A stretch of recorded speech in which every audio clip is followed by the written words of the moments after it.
ভারতের সবচেয়ে রহস্যময় সাধকদের কথা বললে একটি নাম সবার আগে আমাদের মাথায় আসে, সেটি হলো অঘরী সাধক।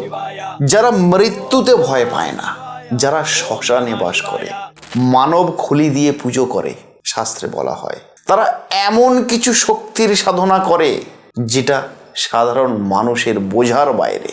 সাধারণ মানুষ এগুলো সম্বন্ধে কোনো আইডিয়াই নেই। কিন্তু যদি একদিন সেই গোপন দৃশ্য, সেই গোপন সাধনার দৃশ্য যদি ক্যামেরায় ধরা পড়ে তাহলে কেমন হয়? আজকের এই ঘটনা এক যুবকের, যে ছিল প্যারানর্মাল ব্লগার। সে কৌতূহলবশত প্রবেশ করেছিল সেই নিষিদ্ধ শ্মশানে, আর তারপর তার ক্যামেরায় ধরা পড়েছিল এমন কিছু যার উত্তর আজও পর্যন্ত মানুষ দিতে পারেনি, যার উত্তর আজও পর্যন্ত কারোর মাথাতে আসেনি, এবং সেটি আজও পর্যন্ত রহস্যময় হিসাবে পড়ে আছে। চলুন আজকের আমি আপনাদেরকে নিয়ে যাব স্পিরিচুয়ালের উপরে কন্টেন্টে অঘরীদের সাধনা এবং তার ধ্রুব সত্য কয়েকটা প্রমাণ। আর যারা স্পিরিচুয়ালে কৌতূহলী, স্পিরিচুয়ালের বিশ্বাসী, তারা অবশ্যই আমার এই চ্যানেল আলোর দিশারি, এই চ্যানেলটিকে সাবস্ক্রাইব করে পাশে থাকা বেল আইকনটা প্রেস করে রাখবেন, কারণ আমি আপনাদেরকে জানাবো অজানা বিষয়, অজানা সাবজেক্ট। আমার এই চ্যানেলের মূল মোটো, মূল উদ্দেশ্য হলো অজানাকে জানা। তাই যারা অজানাকে জানতে ইচ্ছুক, অজানাকে জানতে কৌতূহলী, তারা আর দেরি না করে চ্যানেলটিকে সাবস্ক্রাইব করে পাশে থাকা বেল আইকনটা প্রেস করে রাখুন। দেখুন, অঘরীদের কথা যখন আমরা আলোচনা করব, অঘরী বিষয়টা সম্পর্কে আগে জানতে হবে। আর অঘরীর কথা আলোচনা করতে গেলে সাথে সাথে মনে পড়ে যায় কাশী বিশ্বনাথের কথা, কারণ একমাত্র কাশী বিশ্বনাথেই ম্যাক্সিমাম সময়ে অঘরীদের দেখা মেলে।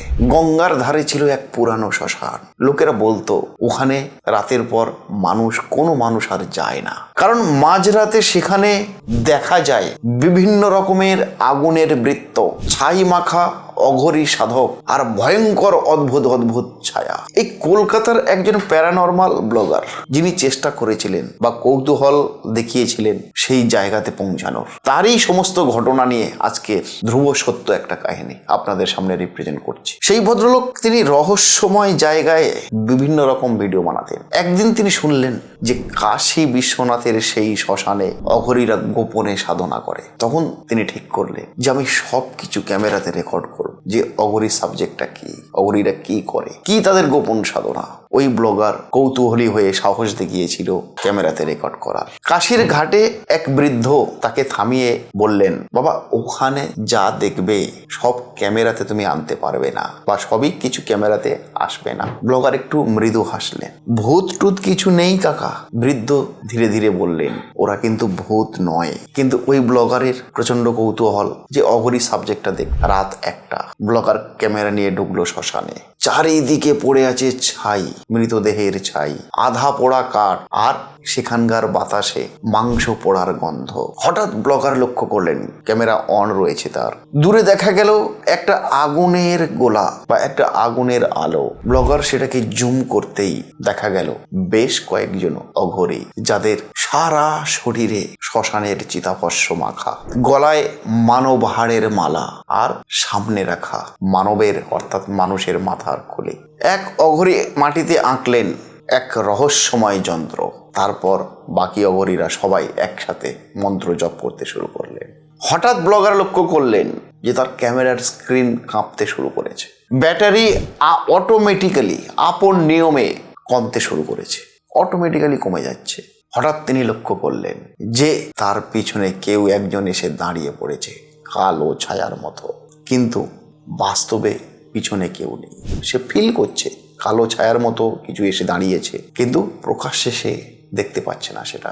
এটা হয় দর্শক বন্ধু, যেমন আমরা এয়ার মানে বাতাসকে আমরা ফিল করি, অনুভব করি, কিন্তু আমরা কেউ চোখে দেখতে পাই না। ঠিক প্যারানর্মাল এনার্জি এমনই একটা এনার্জি যেটা আপনি শুধুমাত্র ফিলই করতে পারবেন, চোখে কিন্তু দেখতে পাবেন না দর্শক বন্ধু। অঘরীদের খুলির ভিতর থেকে জ্বলছে আগুন। তারপর একজন সাধু নিজের হাতে ছাই মাখতে লাগলেন, আর ঠিক তখনই চারিদিকে যত পশু পাখি ছিল সবাই চিৎকার শুরু করে দিলেন। ব্লগারের ক্যামেরাতে রেকর্ড হতে লাগলো অজানা অজানা শব্দ, যে শব্দগুলো স্বাভাবিক জীবনে শোনাই যায় না। যেন অনেক মানুষ একসাথে ফিস ফিস করে বলছে ফিরে যাও ফিরে যাও। হঠাৎ ব্লগার লক্ষ্য করলেন একটি আধা পড়া মৃতদেহ নিজে নিজে নড়ছে আর তার হাত ধীরে ধীরে ধীরে ধীরে উঠছে। ব্লগার সেখান থেকে ক্যামেরার স্ক্রিন অন রেখে ব্লগার ওখান থেকে পালাতে চাইলো, কিন্তু যখনই পালাতে গেল দেখলো তার পিছনে দাঁড়িয়ে আছে এক অদ্ভুত রহস্যময় নারী, যার পুরো চোখটা হলো সাদা, কালো জিভ, ঘুরে তাকাতেই দেখলো কেউ আর নেই। এক অঘরী সাধক হঠাৎ ব্লগারের দিকে তাকিয়ে বললেন, যা দেখেছো সবকিছু মানুষকে দেখিও না। অঘরীরা সবাই মিলে চিতার চারিপাশে বসে পড়ল। তারপর শুরু হলো ভয়ঙ্কর সাধনা। হঠাৎ আগুন নীল হয়ে গেল। হঠাৎ দেখা গেল সেই নীলাভ আগুনের মধ্যে এক মুখ, জ্বলন্ত বিকৃত এক মুখ, আর সেই মুখ সরাসরি তাকিয়ে আছে ক্যামেরার দিকে। হঠাৎই ক্যামেরার স্ক্রিন ব্ল্যাক হয়ে গেল, সব বন্ধ, শুধু শোনা যাচ্ছে নারীর ভয়ঙ্কর হাসি আর ডমরুর ভয়ঙ্কর শব্দ। পরের দিন সকালে ব্লগারকে পাওয়া গেল অজ্ঞান অবস্থায় রাস্তার ধারে, তার পাশেই পড়েছিল তার ক্যামেরা। সে যা রেকর্ড করেছিল ম্যাক্সিমাম ফুটেজ তার ডিলিট হয়ে গেল অটোমেটিক্যালি। শুধু একটি মাত্র ক্লিপ বেঁচে ছিল এবং সেই ক্লিপে দেখা গেল অন্ধকার শ্মশান, আগুন আর শেষে ভয়ঙ্কর এক মুখ, যে মুখটা কোনো সাধারণ মানুষের মুখ ছিল না। তারপর থেকে ব্লগার আর কোনোদিন প্যারানর্মাল ভিডিও বানায়নি, আপনারাও বানাবেন না। কারণ সে বলতো ওরা এখনো আমাকে দেখছে। কারণটা কি? কারণ দুনিয়াতে এনার্জি দুটোই রয়েছে দর্শক বন্ধু, একটা হলো নেগেটিভ এনার্জি আর একটা হলো পজিটিভ এনার্জি।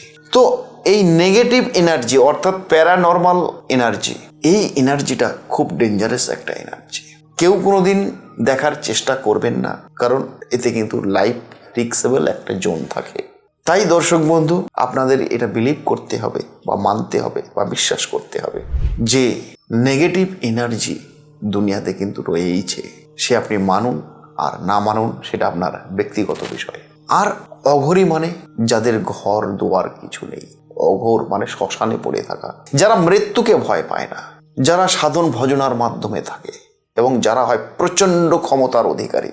এখন দর্শক বন্ধু, প্রশ্ন হলো আপনাদের কাছে, অঘরীরা কি সত্যিই অলৌকিক শক্তির অধিকারী, নাকি শ্মশানের অন্ধকারে এমন কিছু আছে যা মানুষ জানার জন্য তৈরি নয়? আজও সেই প্রশ্নের উত্তর রহস্যের মধ্যে লিপিবদ্ধ রয়েছে।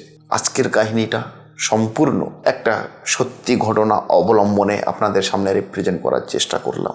তো মূল জিনিসটা হলো, অঘরী যারা প্রকৃত অঘরী তারা কিন্তু প্রচণ্ড ক্ষমতার অধিকারী হয়। তাদের সাবজেক্ট, তাদের এডুকেশন, তাদের পড়াশোনা সবটাই কিন্তু সাধন ভজনার মধ্য দিয়ে, অর্থাৎ প্যারানর্মাল এনার্জির মধ্যে দিয়ে। আপনারা কেউই এটাকে চেষ্টা করবেন না, শুধু জেনে রাখুন, কারণ জানার জন্য আপনারা আমাকে বলেছিলেন, তাই আপনাদেরকে জানিয়ে রাখলাম।